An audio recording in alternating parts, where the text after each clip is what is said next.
আসসালামু আলাইকুম, সবাইকে স্বাগতম নতুন আরও একটি আপডেট ভিডিওতে।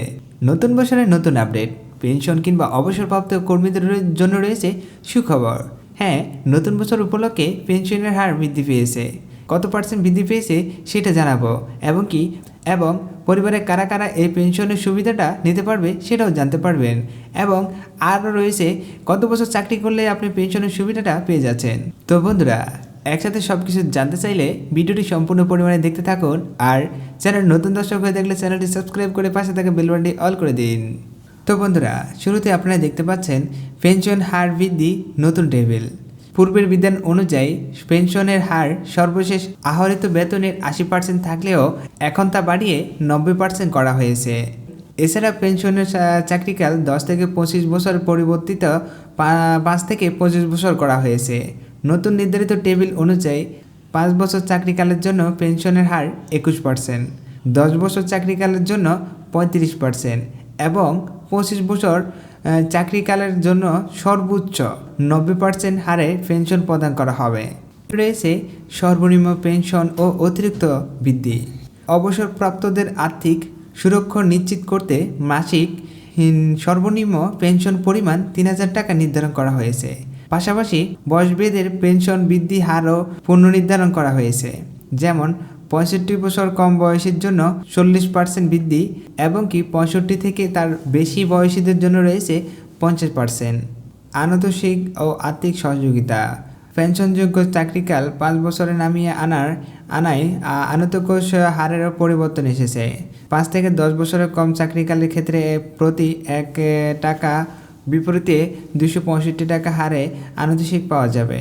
এছাড়া 5 বছর পূরণ হওয়ার আগে মৃত্যু বা স্থায়ী অক্ষমতা শিকার হলে শেষ আরোহী 3 মূল বেতনের সমপরিমাণ হারে এককালীন বিশেষ আর্থিক সহায়তা প্রদান করা হবে।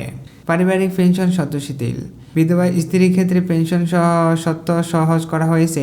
50 বছরের বেশি বয়সী বিধবাদের ক্ষেত্রে পুনর্বিবাহ না করায় অঙ্গীকার দাখিল সত্ত্ব তুলে দেওয়া হয়েছে। এছাড়া মৃত মহিলার কর্মচারী স্বামী এখন থেকে সর্বোচ্চ 15 বছর পর্যন্ত পারিবারিক পেনশন পাবে, যদি তিনি পুনরায় বিয়ে বন্ধনে আবদ্ধ না হন। ছুটি নগদায়ন সুবিধা। অবসরকালীন ছুটি নগদায়নের ক্ষেত্রে বড় সুখবর রয়েছে। আগামী 10 মাসের ছুটি নগদায়ন বিধান তা বাড়িয়েছে এখন 18 মাস। 18 মাস মূল বেতনের সমপরিমাণ অর্থ দেওয়া হয়েছে এবং কেউ অবসরের উত্তর ছুটি ভোগ না করলেও এই অর্থ সুবিধা পাবেন। এরপরে রয়েছে 5 বছর চাকরি করলে পেনশন সুবিধার আওতায়।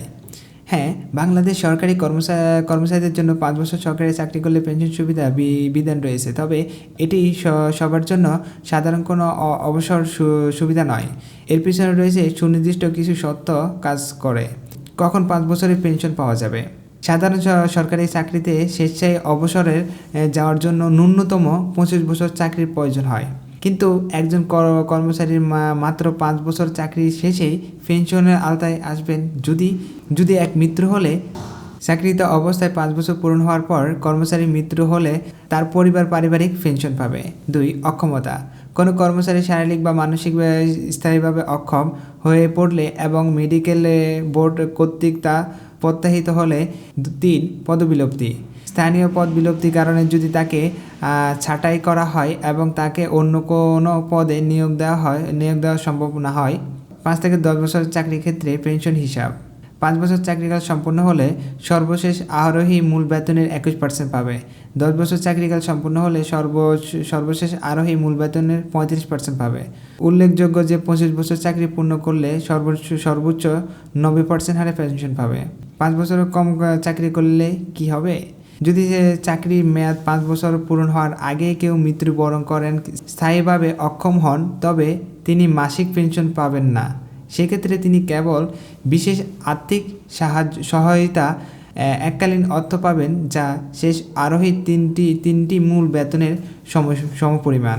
এই ভিডিওটি যদি আপনাদের কাছে ভালো লাগে অবশ্যই চ্যানেলটি সাবস্ক্রাইব করে পাশে থাকা বেল বাটনটি অল করে দিবেন। ধন্যবাদ।